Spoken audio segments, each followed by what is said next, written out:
స్పే news.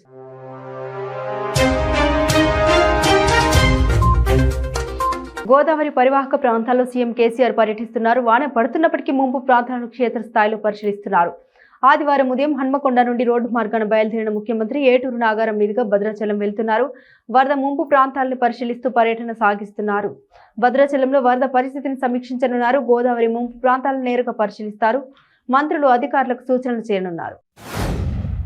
కనివిని ఎరుకని రీతిలో గోదావరి మహా ఉగ్ర రూపంతో గోదావరి తీర ప్రాంతాల్లో కలిగించిన నష్టాన్ని అంచనా వేయడానికి వరద ప్రభావిత భద్రాద్రి కొత్తగూడెం జిల్లాలో ఆదివారం గవర్నర్ తమిళసై పర్యటించనున్నారు. శనివారం రాత్రి ఆమె రైలు మార్గం ద్వారా కొత్తగూడెంకు బయలుదేరి వెళ్లారు. ఆదివారం తెల్లవారుజామున మణుగూరుకు చేరుకోనున్నారు. గవర్నర్ పర్యటనను అధికార టీఆర్ఎస్ వ్యతిరేకిస్తుండగా వరద బాధితులను కలుసుకొని వారి కష్టాలను అడిగి తెలుసుకోవడానికి ఈ పర్యటన జరుపుతున్నట్లు ఆమె వెల్లడించారు.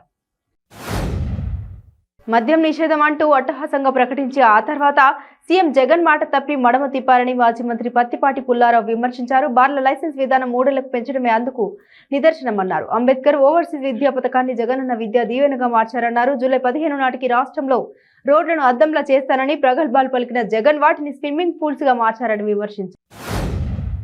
విధి నిర్వహణలో మరణించిన జగిత్యాల ఎన్టీవీ జర్నలిస్ట్ జమీర్ కుటుంబాన్ని ప్రభుత్వం ఆర్థిక సహాయం ప్రకటించి వెంటనే ఆదుకోవాలని జర్నలిస్ట్ సంఘాలు డిమాండ్ చేశాయి. జగిత్యాల జిల్లా కోర్టులలో జర్నలిస్టులు జమీర్ కు కొవ్వొత్తులతో నివాళులు అర్పించి 2 నిమిషాలు మౌనం పాటించారు. ఈ సందర్భంగా వారు మాట్లాడుతూ ప్రజాస్వామ్యానికి 4వ స్తంభంగా కొనసాగుతున్న మీడియాలో పనిచేస్తున్న జర్నలిస్టులు అనేక కష్ట నష్టాలను ఎదుర్కొంటున్నారని వారిని ఆదుకోవాల్సిన బాధ్యత ప్రభుత్వం పైన ఉన్నదని వారు అన్నారు. జగిత్యాల జిల్లా మెట్పల్లి మండలం జగ్గసాగర్ గ్రామంలో ఇటీవల వరదల కొట్టుకుపోయిన అమరుడు జమీర్కి నివాళులు అర్పించారు జగ్గసాగర్ వాసులు.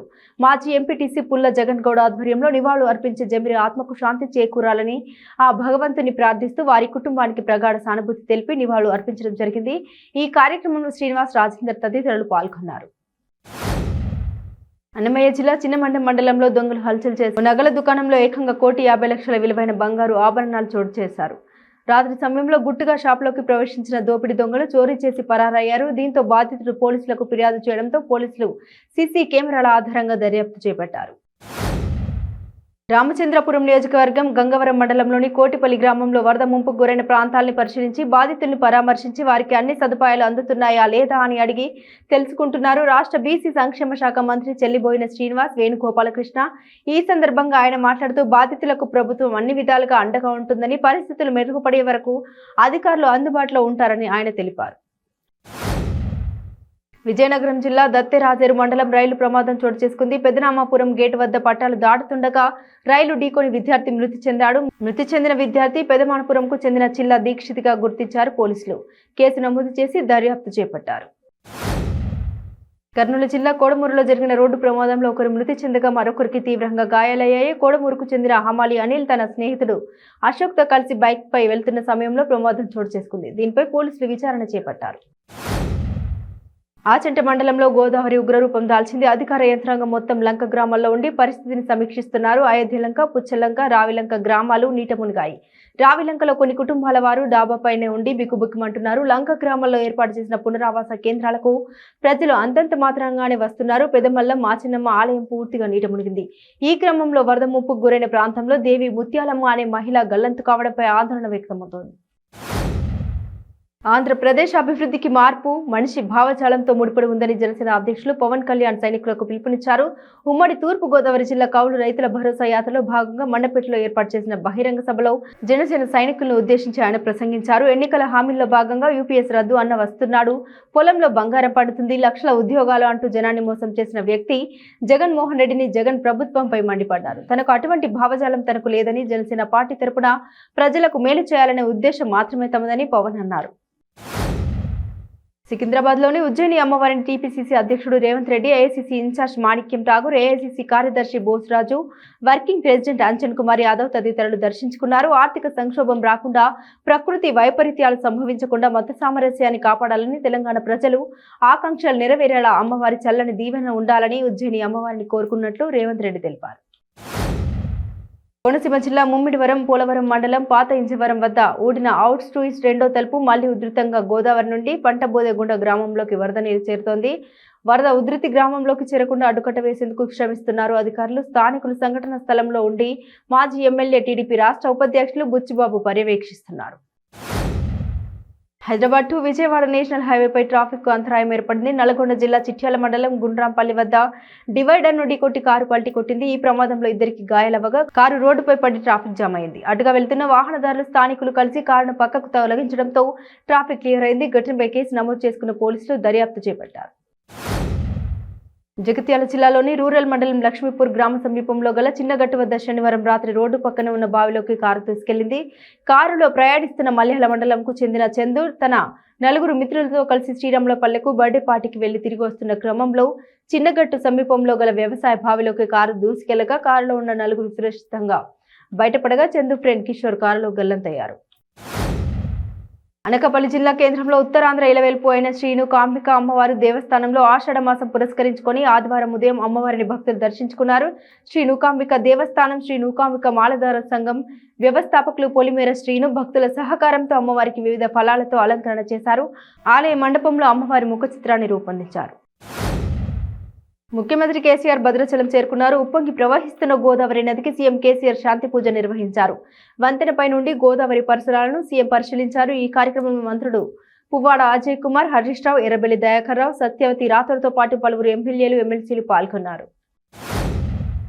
ఎగువ రాష్ట్రాల్లో కురుస్తున్న వర్షాలకు గోదావరి పరవళ్లు తొక్కుతోంది. వందేళ్లలో తొలిసారిగా 15 లక్షల క్యూసెక్లకు పైగా వరద జూలై నెలలో ప్రవహిస్తోంది. పోలవరం ప్రాజెక్టుకు భారీగా వరద ప్రవాహం కొనసాగుతుండటంతో అధికారులు 48 క్రస్ట్ గేట్లు ఎత్తివేసి వరదను దిగువకు వదులుతున్నారు. రాజమహేంద్రవరం వద్దనున్న రోడ్కం రైల్వే బ్రిడ్జిపై ప్రయాణిస్తున్న ప్రయాణికులు గోదావరి మహో ఉగ్రరూపాన్ని ప్రత్యక్షంగా చూస్తున్నారు. నెల్లూరు జిల్లా ఏజెన్సీలో 10 రోజులుగా కురుస్తున్న వర్షాలతో వాగులు ఉధృతంగా ప్రవహిస్తున్నాయి. పెద్దబయలు మండలంలోని జామెగూడ పంచాయతీ పరిధిలోని గుంజివాడ వాగు ఉధృతంగా ప్రవహిస్తుండటంతో 50 గ్రామాల గిరిజనులు రాకపోకల ఇబ్బందులు ఎదుర్కొంటున్నారు. వాగు దాటి మండల కేంద్రానికి వచ్చేందుకు డిప్పల సహాయంతో నానా అవస్థలు పడుతున్నామన్నారు. విద్యా సంవత్సరం పునఃప్రారంభమైన నేపథ్యంలో పిల్లలకు పాఠశాలకు చేరవేయాలన్న ప్రాణం గుప్పెట్లో పెట్టుకుని వాగు దాటాల్సిన పరిస్థితి నెలకొందని ఆవేదన చెందుతున్నారు. గత 3 రోజుల క్రితం పెసరకుంట గ్రామంలో వరదలు చిక్కుకున్న గర్భిణీ మహిళను కాపాడిన సింగరేణి రెస్క్యూ సిబ్బంది 2 చనిపోయారు. రెస్క్యూ వారియర్స్ అంబాల రాము, చిలక సతీష్ మృతికి సంతాపంగా రామకృష్ణపూర్ పట్టణంలోని రామాలయం సెంటర్లోని తెలంగాణ అమరవీరుల స్తూపం వద్ద పార్టీలకు అతీతంగా స్వచ్ఛందంగా ఆర్కేపీ పట్టణ యూత్ ఆధ్వర్యంలో క్యాండిల్ ర్యాలీ నిర్వహించి అనంతరం శ్రద్ధాంజలి ఘటించి నివాళులు అర్పించారు. జిఎస్ఆర్ ఫౌండేషన్ ఆధ్వర్యంలో డాక్టర్ రాజా రమేష్ మిత్ర బృందంతో కలిసి అంబేద్కర్ యువజన సంఘం, రామకృష్ణపూర్ యువత, శ్రీ ఫౌండేషన్లు, పలు స్వచ్ఛంద సంస్థలు రామకృష్ణపూర్ గణేష్ టెంపుల్లో వంట చేసి మంచిర్యాలలోని ఎన్టీఆర్ నగర్ కాలనీ వాసులకి మరియు మార్కెట్ యార్డ్ వాసులకు భోజనం ఏర్పాటు చేయడం జరిగింది. విధి నిర్వహణలో భాగంగా మరణించిన జగిత్యాల జిల్లాకు చెందిన ఎన్టీవీ జమీర్ కుటుంబాన్ని ప్రభుత్వం ఆదుకోవాలని మెట్పల్లి పాత్రికేయులు కోరారు. జగిత్యాల జిల్లా మెట్పల్లిలో పాత్రికేయుల ఆధ్వర్యంలో విధి నిర్వహణలో భాగంగా వాగులో కొట్టుకుపోయి మరణించిన ఎన్టీవీ రిపోర్టర్ జమీర్ అకాల మరణానికి చింతిస్తూ సంతాప సభ కార్యక్రమాన్ని నిర్వహించారు. మక్తల్ ఎస్ఐగా నూతనంగా విధుల్లో చేరిన పర్వతాలని బీజేపీ యువమోర్చా నేత Narender Sagar, advocate Kattaraju, BJP senior నాయకులు కిష్టప్ప, విశ్వనాచారి, సురేష్ తదితరులు మర్యాదపూర్వకంగా కలిసి సన్మానించారు. హైదరాబాద్ బాలాపూర్ పోలీస్ స్టేషన్ పరిధిలోనే ఎస్ఐతో సహా మరికొంతమంది సిబ్బంది ఇతర పోలీస్ స్టేషన్ కు ట్రాన్స్ఫర్ కావడం జరిగింది. ఈ సందర్భంగా ఏర్పాటు చేసిన సమావేశంలో సిబ్బంది మాట్లాడుతూ బాలాపూర్ పోలీస్ స్టేషన్ లో పనిచేసిన తమ అనుభవాలను పంచుకున్నారు. అనంతరం ట్రాన్స్ఫర్ అయిన సిబ్బందిని శాల్వాతో సత్కరించారు. విశాఖపట్నం గాజువాక వడ్లపూడి శివార్లో భారీ అగ్ని ప్రమాదం సంభవించింది. గోదాంలో భారీ ఎత్తున మంటలు చెలరేగుతున్నాయి. స్థానికులు అగ్నిమాపక సిబ్బందికి సమాచారం ఇవ్వగా సంఘటన స్థలాన్ని చేరుకొని మంటలను అదుపు చేస్తున్నారు అగ్నిమాపక సిబ్బంది. ప్రమాదానికి గల కారణాలు తెలియాల్సి ఉంది.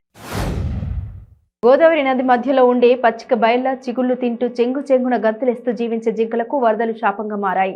వరద ఉధృతి అధికంగా ఉండడంతో ఈ జింకలని ఆ నీటి ప్రవాహానికి కొట్టుకుపోతున్నాయి. తూర్పు గోదావరి జిల్లా కడియం మండలం వేమగిరి పులసలంకలో సుమారు 300 పైబడి జింకలు ఉన్నాయి. అయితే శనివారం వరద నీటి ప్రవాహం అధికమవడంతో పులసలంక చాలా వరకు మునిగిపోయింది.